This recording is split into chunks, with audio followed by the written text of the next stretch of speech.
Shalom, saudara yang kasih.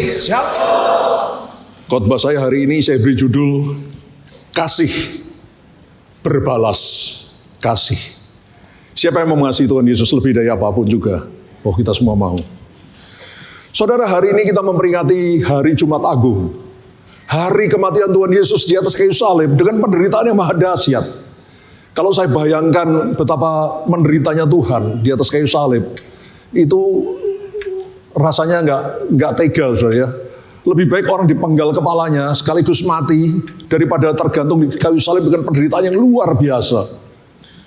Saudara, tapi karena Tuhan rela mati dengan penderitaan yang luar biasa bagi kita, makanya saudara dan saya ada di tempat ini. Kita selamat, diangkat jadi anak Allah, pewaris kerajaan surga. Berikan tepuk tangan bagi Tuhan, haleluya. Mari kita dengarkan lagu Kalau Bukan Kasih.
Kalau bukan kasih, saudara dan saya tidak ada di tempat ini. Kita sedang berjalan menuju kebinasaan kekal yang akan berakhir di dalam neraka yang mengerikan. Tapi karena begitu besar kasih Allah kepada kita, sehingga dikaruniakannya anak yang tunggal, supaya saudara dan saya yang berdosa diselamatkan dan menjadi pewaris kerajaan surga. Berikan tepuk tangan yang hebat bagi Tuhan. Saudara, ada sebagian hamba-hamba Tuhan yang membagi zaman menjadi 3. Yang pertama, zaman Allah Bapa, itu dari Adam sampai dengan Abraham. Yang kedua, zaman Allah Anak, itu dari Abraham sampai Tuhan Yesus. Dan yang ketiga, zaman Allah Roh Kudus, dari Tuhan Yesus sampai kita rapture sebentar lagi. Saudara, zaman Allah Roh Kudus atau zaman yang ketiga ini disebut juga zaman akhir. Karena ini adalah zaman yang terakhir. Disebut juga zaman kemurahan. Karena di zaman inilah kemurahan Allah dicurahkan dengan luar biasa. Dan zaman Roh Kudus ini disebut juga zaman anugerah atau zaman kasih karunia. Jadi kasih karunia itu sama dengan anugerah. Saudara, mengapa zaman akhir ini disebut zaman kemurahan, disebut juga zaman anugerah, zaman kasih karunia Allah? Mengapa demikian? Karena sebelum zaman anugerah ini, zaman akhir ini, keselamatan manusia itu adalah melalui usaha sendiri. Dan di zaman dari Abraham sampai Tuhan Yesus, itu keselamatan diperoleh dengan cara melakukan hukum Taurat. Engkau bisa selamat kalau engkau bisa lakukan hukum Taurat. Tapi ternyata nobody can do that. Tidak seorang pun yang mampu melakukan hal tersebut. Mari kita melihat perkataan Tuhan Yesus sendiri. Di dalam Yohanes 7 ayat 19, Yesus berfirman, "Bukankah Musa telah memberikan kepadamu hukum Taurat?" Perhatikan yang saya highlight. "Namun tidak seorang pun di antara kamu yang melakukan hukum Taurat itu." Artinya Yesus dengan jelas mengatakan tidak ada satu manusia pun yang mampu melakukan hukum Taurat. Karena kalau saudara mau selamat dengan hukum Taurat, engkau harus suci sempurna. Kalau engkau melanggar satu hukum Taurat, maka semua yang lain yang kau lakukan itu batal semua. Engkau tidak mencuri, engkau tidak berzina, engkau tidak membunuh, tapi engkau berbohong, berdusta, semuanya batal. Engkau masuk neraka. Karena kalau manusia mau menyelamatkan dirinya sendiri dengan kemampuannya sendiri, dia harus melakukan hukum Taurat dengan sempurna. Sedangkan tidak ada seorang manusia pun yang sempurna. Semua manusia punya kekurangan. Lalu pertanyaannya, jika demikian, apakah selama masa hukum Taurat berlaku tidak ada manusia yang selamat? Loh Pak, tadi kan dikatakan kalau mau selamat harus melakukan hukum Taurat. Sedangkan Yesus sudah berkata, tidak ada di antara kamu yang bisa melakukan hukum Taurat. Yesus sendiri yang ngomong. Padahal selamat dengan hukum Taurat. Jadi kan berarti selama masa hukum Taurat berlaku, tidak ada manusia yang selamat. Jawabannya, ada. Karena Tuhan tetap memberikan kasih karunia-Nya, anugerahnya kepada bangsa Israel. Jadi biarpun hukum Taurat sedang berlaku, Allah yang Maha Baik tetap memberikan kasih karunia, anugerahnya kepada bangsa Israel, kepada manusia. Ini buktinya. Bilangan 6 ayat 24 sampai 26. Ini adalah doa berkat imam. Jadi Allah memerintahkan pada imam-imam Israel, kalau memberkati orang Israel, gunakan doa berkat ini. Dan itu yang biasa kita lakukan di sini juga. Ya, pada akhir ibadah saya selalu melepaskan doa berkat imam ini, karena ini yang diperintahkan Tuhan untuk dilakukan oleh imam-imam untuk jemaatnya. Tuhan memberkati engkau dan melindungi engkau. Tuhan menyinari engkau dengan wajahnya dan memberi engkau kasih karunia. Jadi di tengah-tengah berlakunya hukum Taurat pun, Tuhan tetap menyuruh imam-imam memberkati bangsa Israel dan memberikan kasih karunia Allah kepada bangsa Israel. Tuhan menghadapkan wajahnya kepadamu dan memberi engkau damai sejahtera. Luar biasa Tuhan itu, saudara. Jadi di zaman hukum Taurat itu berlaku, sekalipun tidak ada satu manusia pun yang bisa melakukan hukum Taurat, karena tidak ada satu manusia pun yang sempurna, termasuk Musa sendiri tidak sempurna. Tapi tetap ada banyak yang selamat karena kasih karunia Allah, karena anugerah Allah yang diberikan. Tuhan itu luar biasa, saudara. Tuhan itu luar biasa. Pertanyaan berikutnya,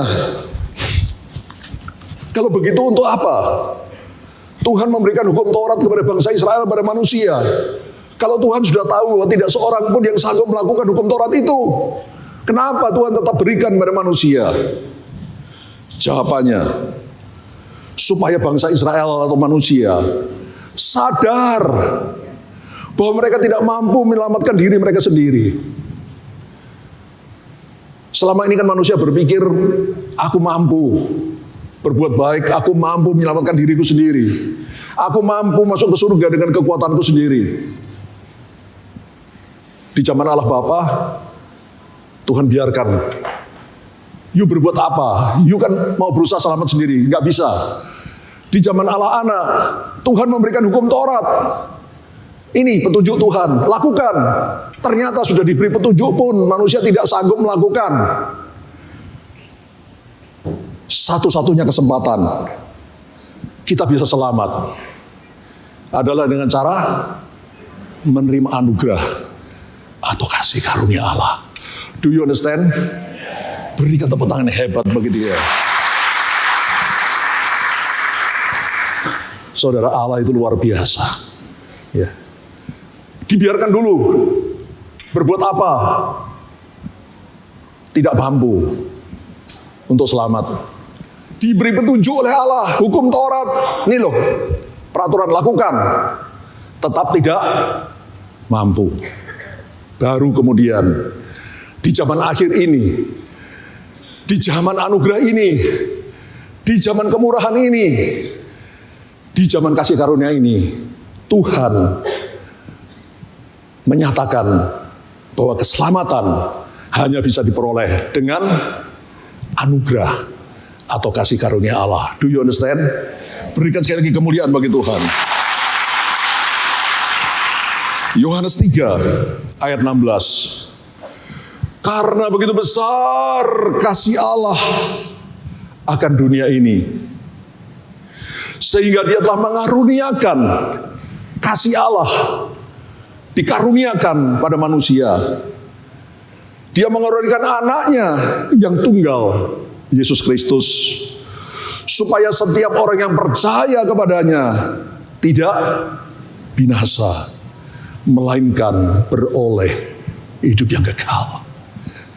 Saudara, now you know, sekarang saudara mengerti betapa berharganya, betapa besarnya pengorbanan Kristus yang memungkinkan saudara dan saya selamat. Karena tanpa kasih karunia Allah kita tidak ada yang selamat, saudara. Karena tidak ada satupun di kita yang baik, yang sempurna. Kita selamat hanya melalui anugerah atau kasih karunia Allah. Roma 5 ayat 2. Oleh dia kita juga beroleh jalan masuk oleh iman kepada kasih karunia. Saudara, kita selamat oleh kasih karunia Allah. Tapi bagaimana kita menerima kasih karunia Allah? Dengan iman. Jalan masuk oleh dia, oleh Yesus. Kita juga beroleh jalan masuk kepada kasih karunia Melalui Kristus, Yesus berkata, akulah jalan, keselamatan, dan hidup. Tidak seorang pun sampai pada Bapa kecuali melalui aku. Oleh Yesus kita beroleh jalan masuk oleh iman, melalui iman kepada kasih karunia Allah tadi, anugerah Allah tadi, keselamatan. Dan di dalam kasih karunia ini kita berdiri dan bermegah dalam pengalaman menerima kemuliaan Allah. Betapa luar biasanya apa yang Yesus lakukan bagi setiap kita. Saudara, kalau kita sudah mengerti ini, kebangetan, keterlaluan kalau kita tidak mengasihi Dia. Saudara, semakin lama saya makin mengenal, mengerti kebenaran-kebenaran firman Tuhan, apa yang Tuhan ungkapkan melalui firman-Nya, saya makin jatuh cinta pada Tuhan Yesus. Sekalipun saya belum sempurna, tapi saya berkata, Tuhan, aku rindu agar sepanjang sisa hidupku mau kugunakan untuk menyenangkan hati-Mu, karena Engkau lebih dahulu mengasihi aku dengan menyerahkan nyawa-Mu dengan penderitaan yang maha dahsyat, supaya aku yang berdosa, yang tidak layak ini boleh diselamatkan. Dosaku diampuni, namaku tertulis dalam kitab kehidupan di surga. Aku diangkat jadi anak Allah. Dan setelah di bumi, aku dijaga, dilindungi, disertai, diberkati. Dan sesudah hidup ini, aku akan berbahagia bersama dengan Dia. Berapa lama? Selama-lamanya. Berikan tepuk tangan bagi Tuhan. Roma 5 ayat 8. Akan tetapi Allah menunjukkan kasih-Nya pada kita oleh karena Kristus telah mati bagi kita ketika kita masih berdosa. Jadi bukan ketika kita baik-baik saja lalu Tuhan mati. Tidak, saudara. Ketika saudara saya masih berdosa, kita masih jauh dari Tuhan, kita berbuat yang aneh-aneh, Tuhan sudah mati bagi kita supaya kita diselamatkan.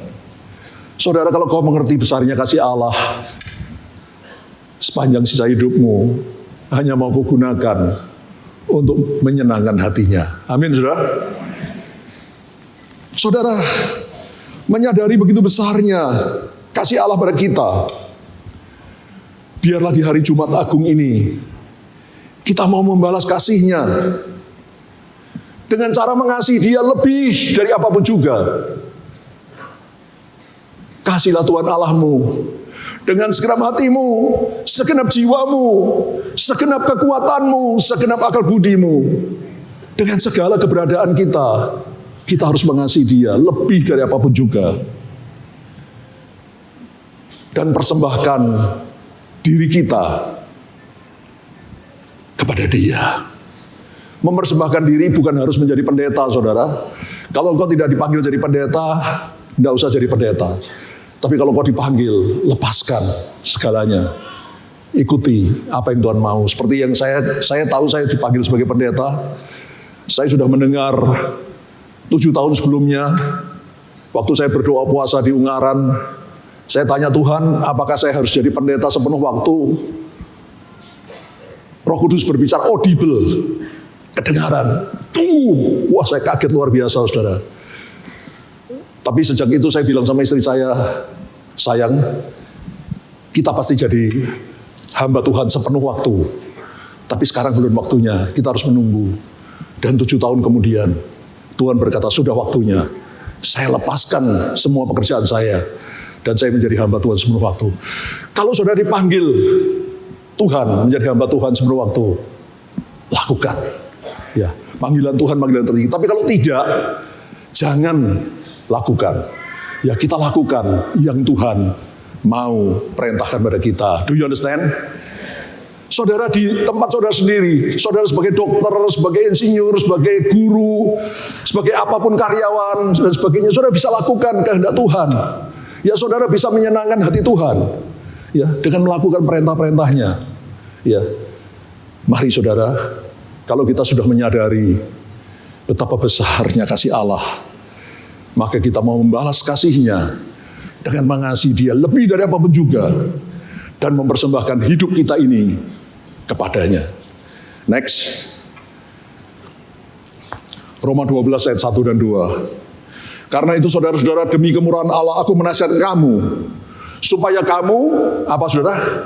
Mempersembahkan tubuhmu, our life, sebagai persembahan yang hidup. Jangan tunggu kita sudah mati, saudara. Hidup ini adalah kesempatan. Hidup ini untuk melayani Tuhan. Jangan sia-siakan waktu yang Tuhan beri. Hidup ini harus jadi berkat. Berikan tepuk tangan bagi Tuhan. Persembahkan tubuhmu sebagai persembahan yang hidup, yang kudus, dan yang berkenan pada Allah. Berkenan itu menyenangkan hati Tuhan. Ya, kalau sudah lakukan perintah, engkau mengasihi Tuhan dan melakukan perintah-perintahnya, pasti hidupmu berkenan pada Tuhan. Saudara, makin kita cinta pada Tuhan, ya makin mudah kita lakukan perintah Tuhan. Saya ingat sebuah cerita, tidak tahu itu benar atau tidak, maksudnya kejadian nyata atau tidak. Ada seorang istri menikah dengan seorang suami yang jahat, kejam. Ya, tiap hari dia diperintah lakukan ini, lakukan ini, lakukan ini. Kalau tidak dilakukan, suaminya marah-marah, bentak-bentak, maki-maki dan seterusnya. Suatu ketika suami yang jahat ini meninggal dunia. Lalu si wanita menikah lagi dengan seorang pria yang dicintainya dan yang baik hati, saudara. Pada suatu hari ketika wanita ini sedang membersihkan rumah, dia membersihkan sofa. Tiba-tiba di selipan sofa, di dekat tempat duduk sofa itu, dia menemukan secari kertas. Ketika dia buka, berisi tugas-tugas yang harus dilakukan bagi suami yang pertama. Pagi-pagi bangun pagi, masak air panas, buat sarapan, bersihkan rumah, cuci pakaian, setrika, begini, begitu, begini, begitu. Wanitanya gemetar. Tapi tiba-tiba dia tersenyum. Kenapa? Karena ternyata bagi suami yang kedua, yang baik hati ini, dia sudah lakukan seperti apa yang tertulis tadi di kertas. Bahkan mungkin lebih yang dia lakukan. Tapi dia tidak merasa tertekan. Bahkan dia merasa bahagia, dia merasa ringan. Karena dia lakukan itu dengan kasih. If you love Jesus, kalau engkau mengasihi Tuhan Yesus, maka beban yang Tuhan suruh kepada kita lakukan, yaitu melakukan perintah-perintah Allah, menyalibkan daging ini, itu semakin hari semakin ringan kalau engkau sungguh mengasihi Dia. Saudara, what are you living for? Apa gunanya engkau hidup di bumi ini? Tuhan menciptakan kita, Alkitab berkata, kita diciptakan oleh Tuhan dan untuk Tuhan, untuk mengasihi Dia, untuk melakukan perintah-perintahnya, untuk menyenangkan hatinya. Saya sudah buktikan, saudara, ya, ketika saya makin hari makin jatuh cinta pada Tuhan dan melakukan kehendaknya dalam hidup saya, perintah-perintah yang dulu rasanya sulit sekali saya lakukan, makin lama makin ringan saya lakukan, dan hati saya dipenuhi dengan sukacita dan damai sejahtera.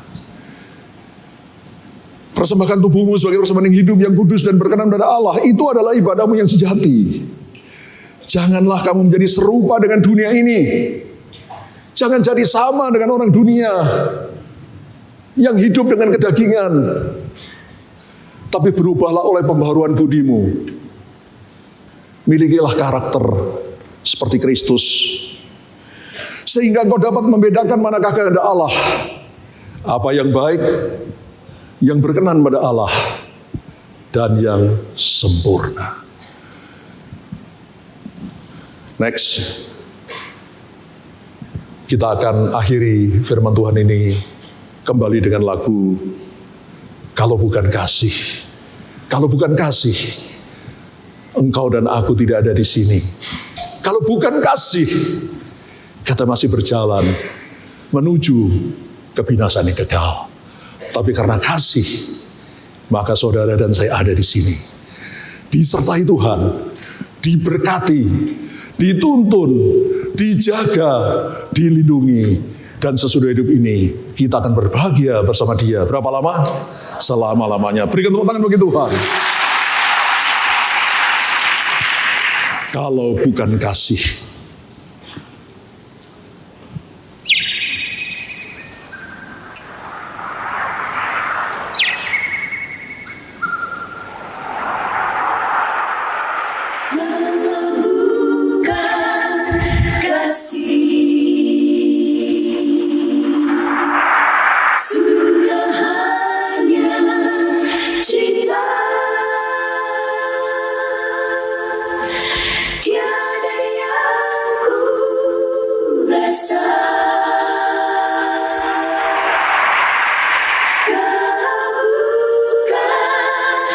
kasih.